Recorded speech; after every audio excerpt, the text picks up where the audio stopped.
ভালো দেখি চলো এখন অপেক্ষা করা যায়। নিয়ে গিয়ে আবার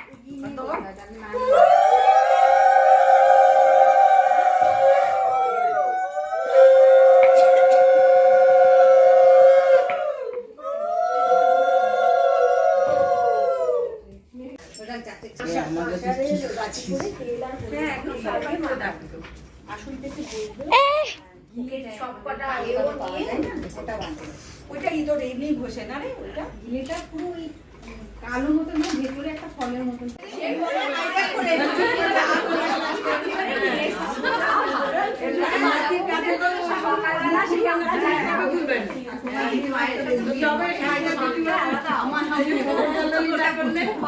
মায়ের